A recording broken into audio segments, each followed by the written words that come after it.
Bismillahirrahmanirrahim. Assalamualaikum warahmatullahi wabarakatuh.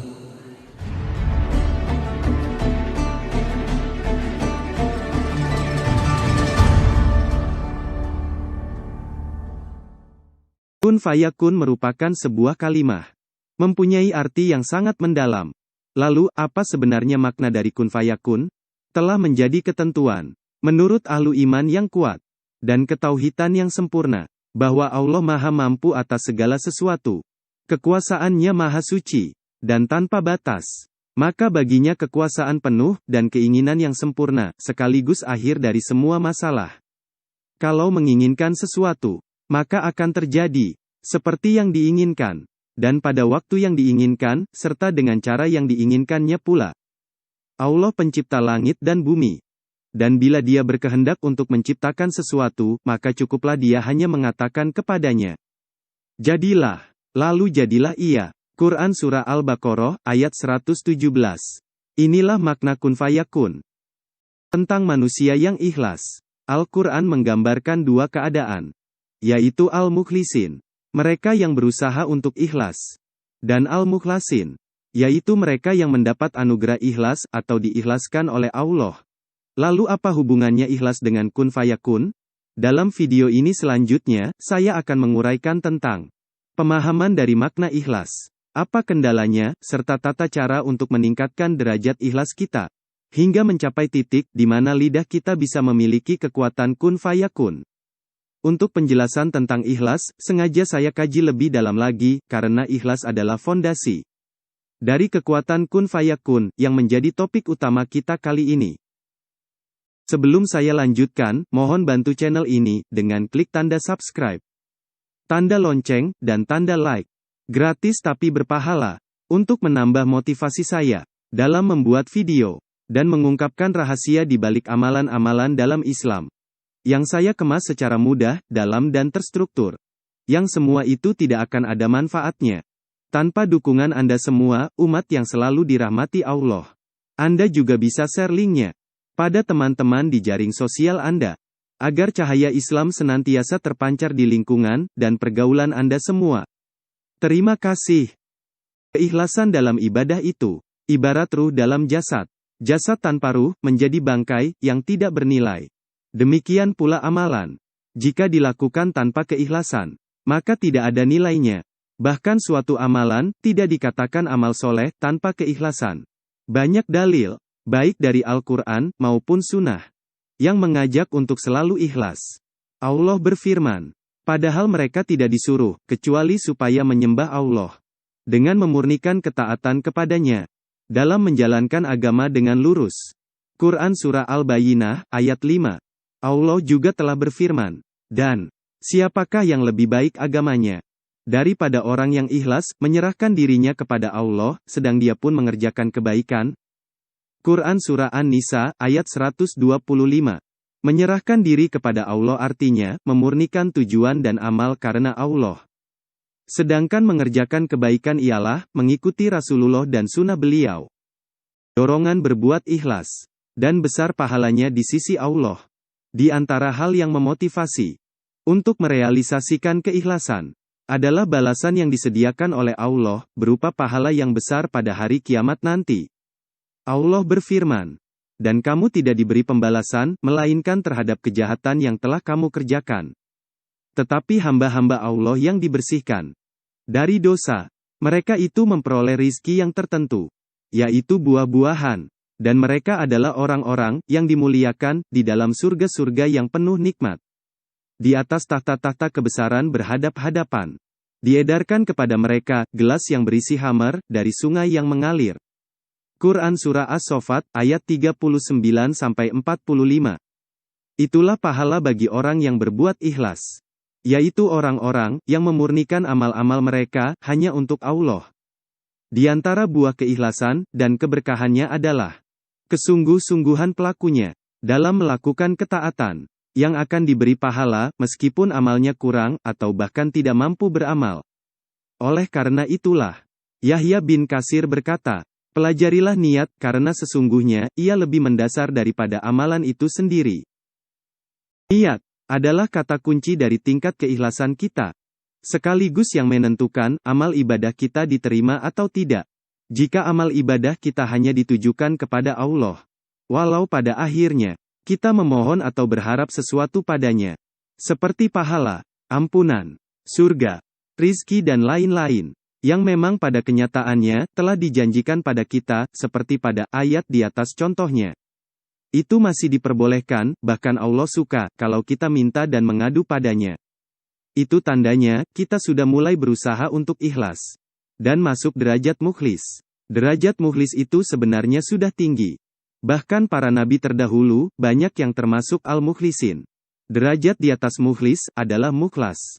Seorang hamba yang mukhlas, benar-benar murni cintanya.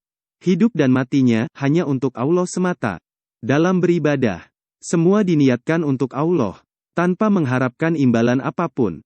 Bahkan jika harus masuk neraka sekalipun, dia ikhlas, mengikuti kehendak Tuhannya. Derajat ini hanya bisa didapat atas kehendak dan anugerah dari Allah semata. Begitu mulianya derajat ini, hingga difirmankan dalam Al-Quran, Surah Al-Hijr, ayat 39 dan 40. Iblis berkata, "Ya Tuhanku, oleh sebab Engkau telah memutuskan bahwa aku sesat, pasti aku akan menjadikan mereka memandang baik perbuatan maksiat di muka bumi, dan pasti aku akan menyesatkan mereka semuanya, kecuali hamba-hamba Engkau yang mukhlas di antara mereka." Musuh utama dari ikhlas adalah riya. Iblis sangat paham tentang itu, dan berusaha menyeret kita ke sana. Melalui pujian dan sanjungan manusia atas ibadah kita, kedermawanan kita dalam bersedekah, atau keberanian kita dalam berjihad. Semua itulah yang menyeret kita ke neraka. Kita harus berhati-hati sekali di sini. Untuk melengkapi pemahaman kita semua tentang ikhlas, berikut pendapat para ulama salaf dalam menjelaskan keikhlasan. Abu Idris, semoga Allah mengasihinya, berkata, seseorang tidak akan bisa mencapai hakikat ikhlas sampai ia tidak suka dipuji oleh seorang pun atas amalan yang dikerjakannya untuk Allah. Imam Asy-Syafi'i, semoga Allah mengasihinya, berkata, seandainya engkau mengerahkan seluruh kemampuanmu untuk menjadikan semua manusia ridho, maka tidak ada jalan untuk mewujudkannya. Jika demikian, maka ikhlaskanlah amalan dan niatmu hanya untuk Allah semata. Diriwayatkan dari Bakar bin Mais, ia berkata, Arabi tidak pernah melihat seorang pun yang melaksanakan salat sunnah di masjidnya, kecuali sekali saja. Al-Amasi berkata, suatu ketika Hujaifah menangis dalam solatnya. Saat selesai solat, ia menoleh, ternyata ada orang di belakangnya. Maka ia berkata, janganlah sekali-kali engkau ceritakan ini kepada siapapun. Luar biasa sekali upaya para ulama salaf dalam menyembunyikan amal dan ibadahnya. Karena mereka paham betul akan dahsyatnya riya. Sampai di sini, kita sudah mendapatkan gambaran yang cukup tentang ikhlas. Lalu bagaimana kita bisa meningkatkan kadar keikhlasan kita? Untuk keperluan ini, kita pasang target kita di derajat mukhlas. Sengaja saya pasang target tinggi, di samping untuk memacu kita dalam berusaha lebih jauh lagi. Rasulullah, semoga Allah melimpahkan rahmat dan keselamatan padanya, juga membuka ilmu ini di derajat ini. Perhatikan hadis sahih berikut.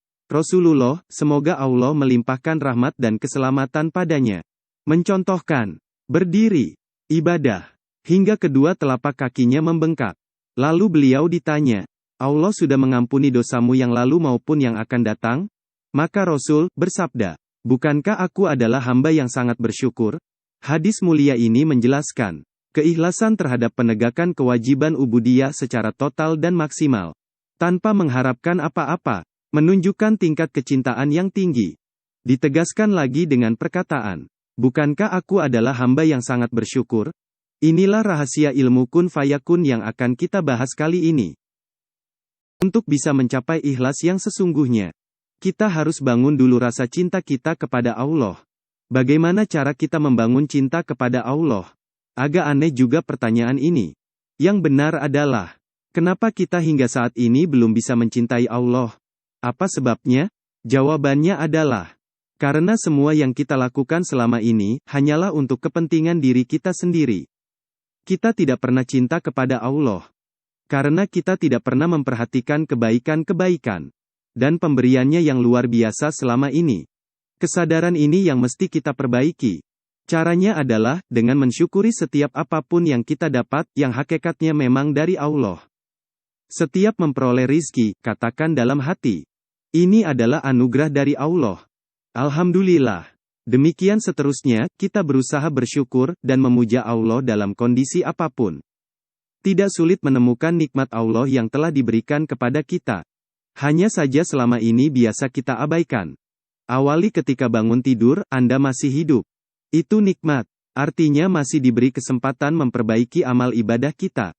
Mata bisa melihat, tangan bisa berfungsi, kaki bisa berjalan dan seluruh fungsi di tubuh kita yang masih bisa bekerja dengan baik. Adalah nikmat Allah yang harus kita syukuri. Rasakan itu semua, dan katakan dalam hati, ini anugerah dari Allah. Alhamdulillah. Resapi benar maknanya, dan bayangkan, jika salah satu fungsi tubuh itu diambil, berapa biaya yang Anda harus keluarkan untuk mengembalikan fungsinya? Bukankah itu termasuk rizki? Kadang mungkin kita mengalami hal-hal yang tidak menyenangkan. Tetap bersyukur, dan memuji Allah dalam hati. Tanamkan, ini yang terbaik buat saya. Allah tidak akan memberikan sebuah kesulitan, melainkan beserta beberapa kebaikan menyertainya. Alhamdulillah. Dalam kondisi apapun, kita fokus hanya bersyukur dan memuji Allah. Lakukan sebanyak mungkin. Pastikan Anda melakukannya dengan tulus. Sisihkan waktu sedikit menjelang tidur malam, dengan tafakur dan mereview ibadah yang sudah kita lakukan hari ini. Bersyukur atas iman dan kekuatan untuk beribadah yang telah diberikan oleh Allah. Takutlah jika ibadahmu kurang baik, dan berjanji untuk memperbaiki ibadah esok hari. Target utama yang kita perbaiki adalah, jika ada ria, setipis apapun itu, sampai pada satu titik, di mana kita benar-benar mengucapkan pujian-pujian tersebut dengan tulus, dan rasa cinta kita mulai menguat. Di saat kita bisa melalui kesusahan, dengan tersenyum. Disitulah, tingkat keikhlasan kita sudah meningkat secara drastis, tanpa kita sadari. Dan Allah akan mengatakan, wahai hambaku, apabila mulutmu selalu memujiku, maka apapun yang keluar dari mulutmu pasti aku dengarkan. Disitulah, di ujung lidahmu ada nama kun fayakun. Apa yang kau ucapkan, pasti terjadi. Nah, itu dulu yang bisa saya sampaikan dalam kesempatan ini. Saya akhiri video saya di sini. Berhati-hatilah dalam memegang suatu kekuatan yang dianugerahkan kepadamu. Karena itu semua adalah ujian bagimu. Jangan merasa puas atas karomah yang didapat. Karena itu semua bukan tujuan penciptaan kita. Jangan lupa untuk dukung channel ini, dengan klik tanda subscribe, tanda lonceng dan tanda like. Gratis tapi berpahala. Tanpa dukungan Anda semua, channel ini tidak akan bisa berkembang. Masih banyak video-video yang akan saya buat, untuk membuka cakrawala pemahaman kita semua. Melintasi dimensi yang jarang dibicarakan orang, melalui ayat-ayat Allah tentunya. Akhir kata, semua kekuatan adalah milik Allah, dan Allah sangat menghargai usaha kita untuk lebih maju lagi. Terima kasih sudah menonton video dan mendukung channel ini. Mohon maaf atas segala kekurangan yang ada. Semoga kita semua termasuk golongan orang-orang yang bersuci dan bertaubat. Amin amin amin, ya robbal alamin.